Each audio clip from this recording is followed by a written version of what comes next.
প্রিয় ভাই বোনেরা, আমি সকল সময় বলে থাকি 5ই আগস্ট যে অর্জন আমরা করেছি, এই অর্জন কোনো একক ব্যক্তি, কোনো একক রাজনৈতিক দলের অর্জন নয়, বরং এই অর্জন দল মত নির্বিশেষে বাংলাদেশের প্রত্যেকটি গণতন্ত্রকামী, প্রত্যেকটি শান্তিপ্রিয় মানুষের এটি অর্জন।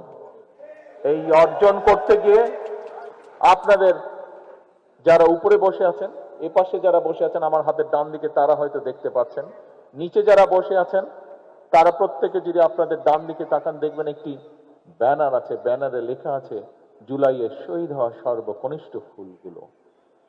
জাতিসংঘের হিসাব অনুযায়ী 65 জন শিশু সেদিন শহীদ হয়েছিল।